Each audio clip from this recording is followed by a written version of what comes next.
देखिए, आपको पता ही है कि ये अभी जो हुआ है बाबा सिद्दीकी का जो मर्डर वहां पे मुंबई के अंदर हुआ है। और ये एक ऐसी घटना है जिसने पूरे देश को हिला कर रख दिया। पूरे देश की एकता और अखंडता पे एक चोट पहुंचाई है। और एक तरह से ये समझिएगा कि हिंदुस्तान की जो आवाम है, जो भोली भाली जनता है, उसको एक डर और भय के साए में उसको अब रहना पड़ रहा है। अगर इस तरह की वारदातें होती रही हमारे देश के अंदर, तो एक दिन ऐसा आएगा बिल्कुल पूरी तरह से अफरा तफरी हो जाएगी और इस तरह से हमारे देश में ऐसे गुंडों का राज हो जाएगा बिल्कुल एकदम।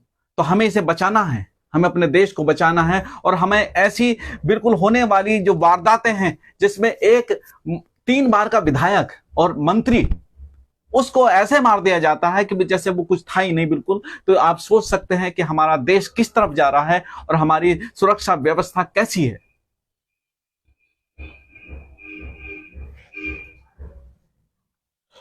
आदाब, नमस्कार, सत श्री अकाल। और मैं अहमद, आप देख रहे हैं जियान न्यूज एक्सप्रेस। और मेरे साथ बैठे हैं इकबाल तकी और फिरोज जैमई, जो यहाँ दिल्ली के नामचीन आदमी हैं। सब जानते हैं इन्हें, ऐसा नहीं है कोई नहीं जानता इन्हें।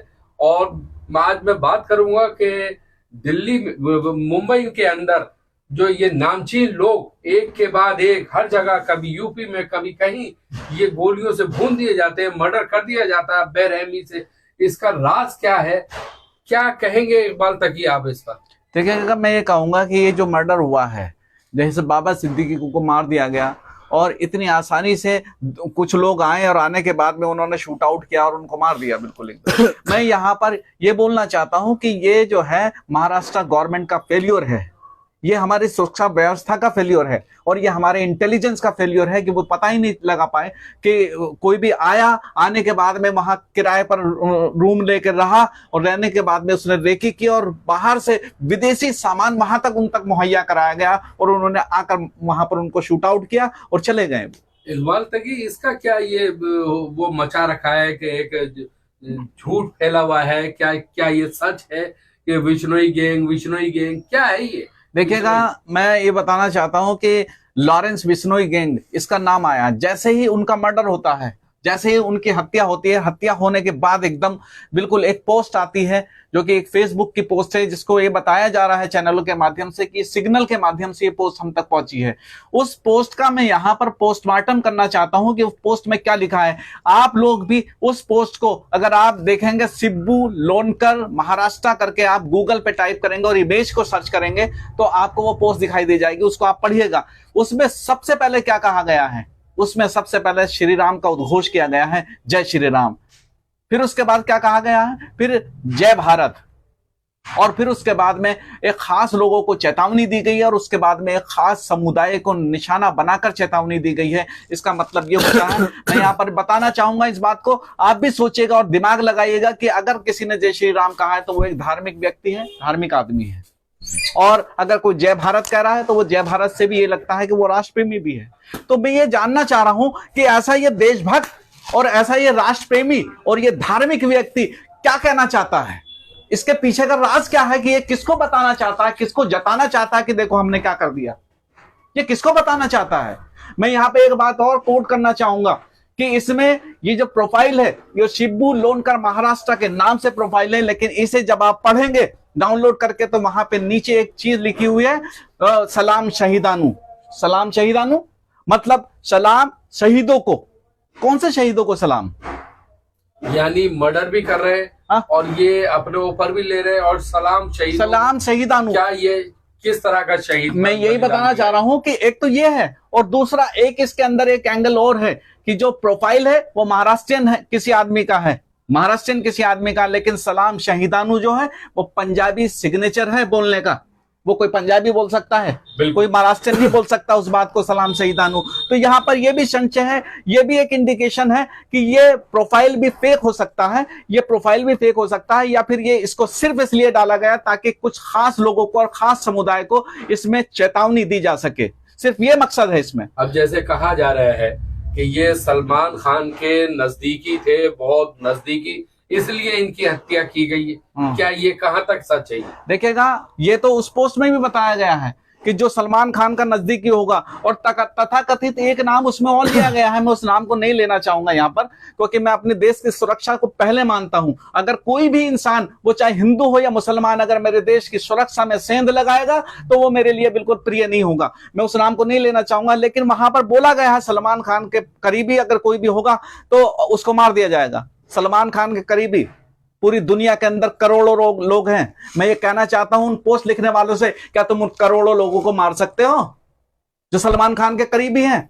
मैं कहता हूं कि मैं भी सलमान खान का करीबी हूं, क्योंकि वो आदमी बीइंग ह्यूमन, वो एक ह्यूमन बीइंग है, और उसने कितने लोगों को चैरिटी की है, कितने लोगों का साथ दिया है। वो हमारे देश में एक आला किरदार है, वो हमारे देश को पूरी दुनिया के अंदर रिप्रेजेंट करता है। तो क्या तुम ऐसे ही मारते रहोगे जो भी हमारे देश को रिप्रेजेंट करेगा?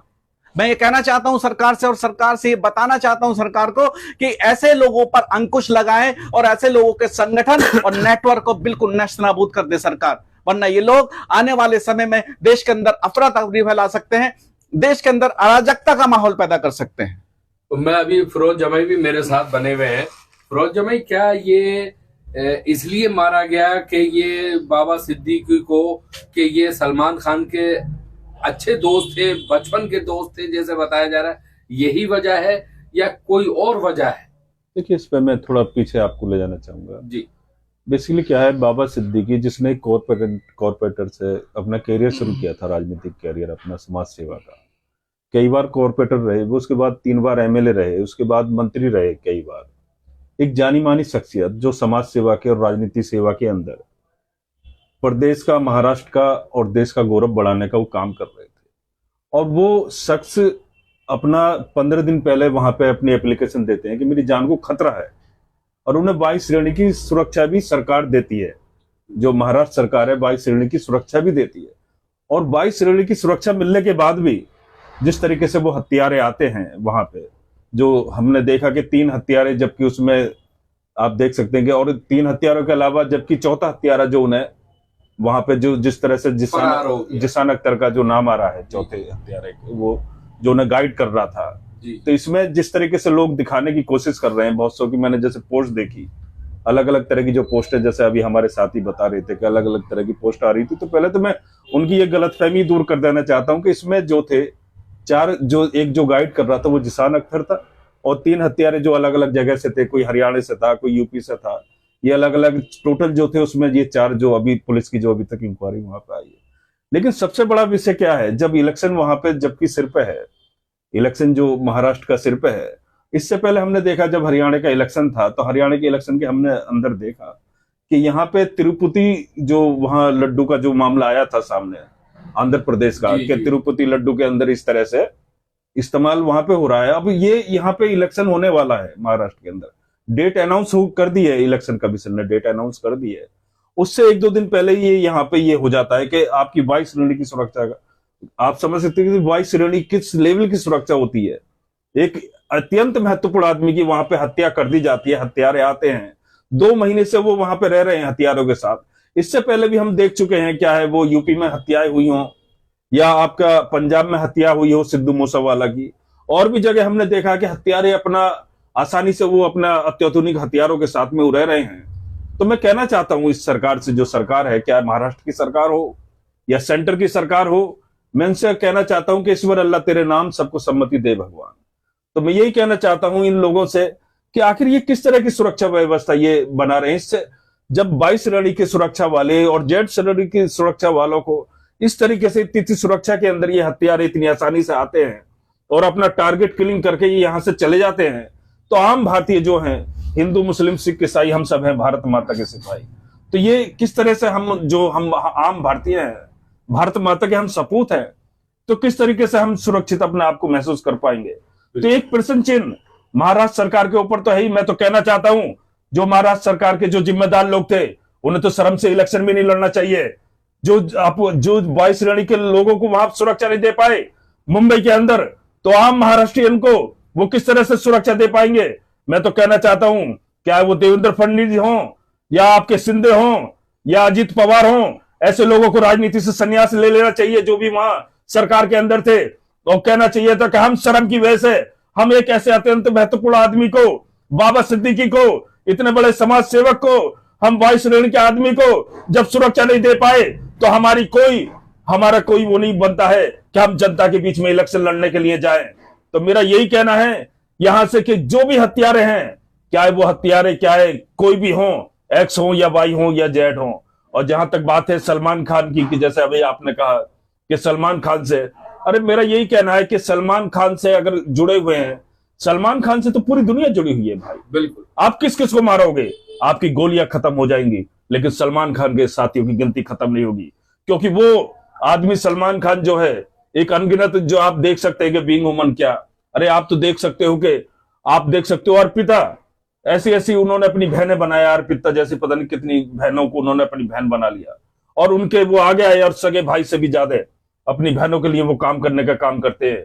वो कभी वो परिवार ये नहीं देखता है कि ये हिंदू है, ये मुस्लिम है, ये सिख है, ये ईसाई है। वो अगर परिवार देखता है, क्या सलमान खान हो या उनके फादर सलीम खान हो या उनके भाई सुहेल खान हो या अरबाज खान हो, उनका परिवार अगर देखने का काम करता है तो इंसानियत देखने का काम करता है और जरूरत देखने का काम करता है।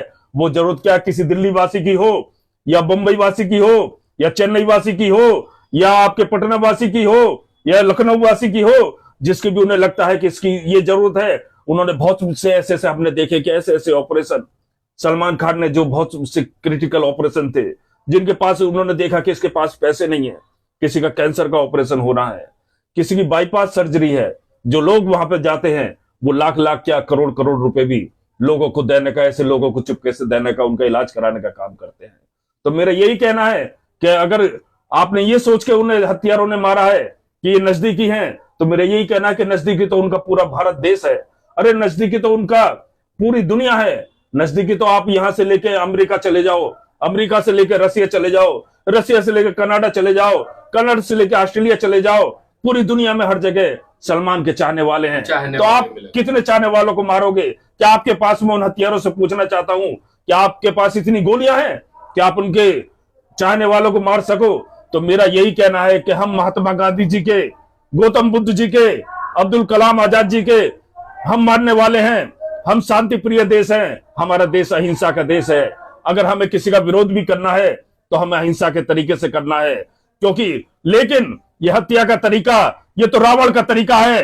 ये आप देख सकते हो, रावण भी इस तरह से नहीं करता था। रावण भी अगर सीता माता को अगर उठा के ले गया था, आपने देखा कि जब उन्हें उठा के ले गया था तो उन्हें भी एक जगह पे उन्हें ठहराने का काम किया था, उन्होंने भी अपना संस्कार दिखाए थे। लेकिन ये कैसे संस्कारी लोग हैं जो नाम तो लेते हैं देश का और काम करते हैं संस्कारी, हमारे देश को आपस में सांप्रदायिक माहौल को बिगाड़ने का काम करते हैं। ये कैसे संस्कारी लोग हैं? इनकी मैं कहना चाहता हूं, सरकार एक उच्च स्तरीय जांच, जो यहां से जो हमारे जज रिटायर हैं हाई कोर्ट के, सुप्रीम कोर्ट के, एक उसका प्रतिनिधिमंडल, उसके जांच आयोग बिठाया जाए, एक एसआईटी गठित करी जाए और ऐसे लोगों की जांच हो कि ऐसे लोगों को कहां से जो है, ऐसे लोगों का जो मालिक कौन से देश में बैठा हुआ है। मैं कहना चाहता हूं, ये लोग देश के साथी नहीं है, ये लोग देश के विरोधी हैं, जो देश का सांप्रदायिक माहौल बिगाड़ना चाहते हैं। ये वही लोग हैं जिन्होंने महात्मा गांधी की हत्या करने का काम किया था। ये वही लोग हैं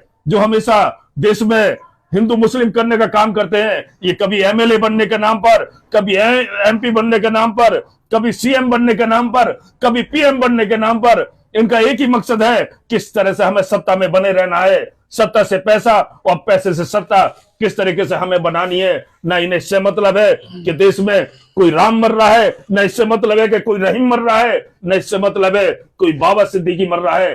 तो ऐसे लोगों को हमें पहचानना है। हम महात्मा गांधी के, अब्दुल कलाम आजाद के मानने वाले लोग, शहीद भगत सिंह के मानने वाले, चंद्रशेखर आजाद के मानने वाले लोग, हम उन्हें बता देना चाहते हैं कि हिंदू मुस्लिम सिख ईसाई हम सब हैं भारत माता के सिपाही। मेरा यही कहना है कि हमें ऐसे लोगों को सबक सिखा देना है। और सरकार से मैं यहां से एक बार फिर मांग करना चाहता हूं कि सरकार एसआईटी का गठित करे और ऐसे लोगों को चिन्हित करने का काम करे और इनका पता कराए कि इनके आका कौन से देशों में बैठे हुए हैं, क्योंकि मैं समझ सकता हूं ये कहीं ना कहीं विदेशी ताकतें हमारे देश के अंदर ये सब कराने का काम कर रहे हैं। बिल्कुल। मैं इकबाल तकी के पास आऊंगा। इकबाल तकी भाई, क्या ये एक हवा बना हुआ है कि Bishnoi gang, Bishnoi gang, Bishnoi gang, जबकि वो विश्नोई जो है, जो मैन है, वो जेल के अंदर है। उसके बावजूद आप उसको कंट्रोल नहीं कर पा रहे, देखिएगा उसके बावजूद आप उस पे भारी नहीं पड़ पा रहे। अब वो बाहर लोगों को जैसे बताया जा रहा है, सुनने में आ रहा है कि भाई उसके गुरखे जो है चारों तरफ घूम रहे हैं, जहां की आवाज निकली उसको जाके टाए टाए कर दिया। ऐसा क्यों है? देखिएगा, ये सब चीजें जो है ये हमारे देश की, ये इसको कमजोरी माना जाएगा बिल्कुल, अगर ये इस तरह के लोग ऐसी हरकतें कर पा रहे हैं। सबसे पहले तो इन चीजों की जांच होनी चाहिए कि जो चीजें अफवाह या हो सकती है या कोई और भी बात हो सकती है, तो इसको पूरी तरह से जांच की जाए कि ये बात, ये हकीकत में ये है या नहीं है, भी या नहीं है, बिल्कुल या फिर इसको सिर्फ अफवाह बनाया जा रहा है, अफवाह फैलाया जा रहा है और एक नाम और एक टेरर बनाने के लिए सारी बातें की जा रही है। कि ये नेता होने के बावजूद ये एक बिजनेसमैन भी थे काफी बड़े, उसके पीछे ये भी तो हो सकता है, कोई राज हो सकता है। देखिएगा, अभी क्या है, कुछ भी राज हो सकता है इसके पीछे, लेकिन इसकी जांच होनी चाहिए।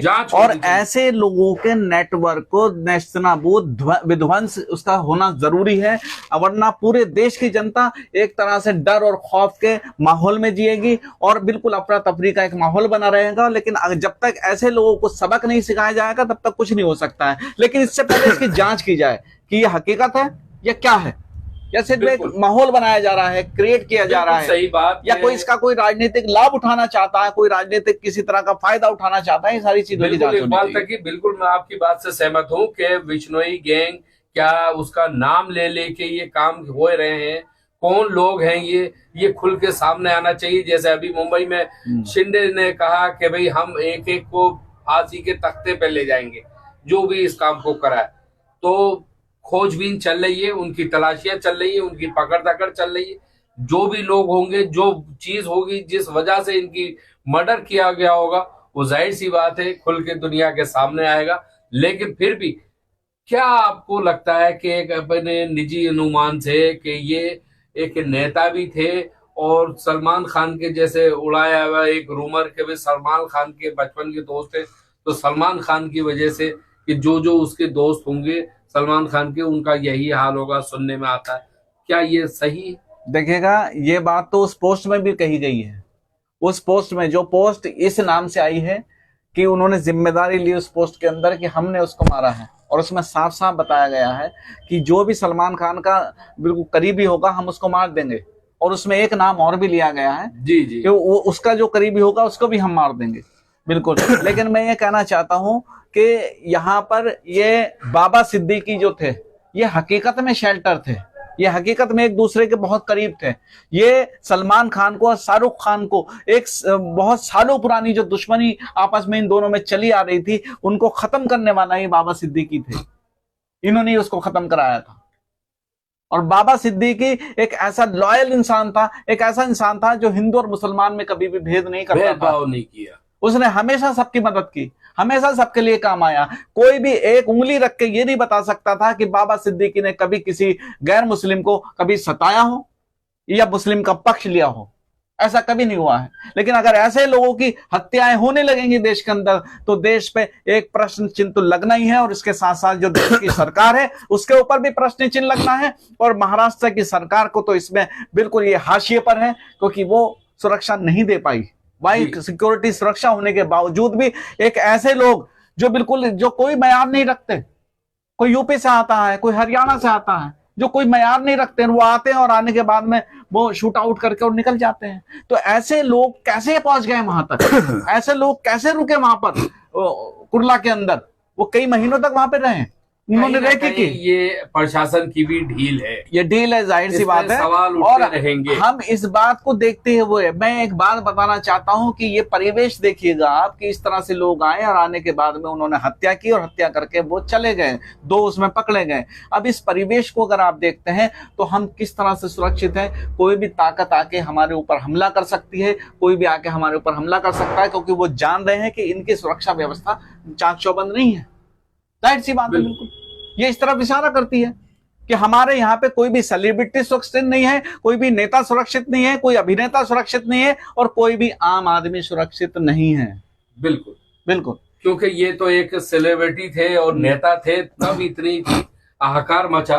आम आदमी का तो पता ही नहीं लगता, कुछ भी पता नहीं चलेगा, कुछ तो भी हो जाएगा। देख रहे हैं दोस्तों कि ये अभी हमारी चर्चा हो रही थी बाबा सिद्दीकी के ऊपर, जो जिस तरह से बाबा सिद्दीकी का मर्डर किया गया मुंबई के अंदर, या हम दिल्ली में बैठे हैं, दिल्ली में ज़ियान न्यूज के स्टूडियो में बैठे हैं, इकबाल तकी मेरे सामने और ये फिरोज जैमई मेरे सामने है। तो अभी हमने इनसे चर्चा की है। इसी के साथ मैं अहमद, ज़ियान न्यूज एक्सप्रेस, दिल्ली जामिया नगर।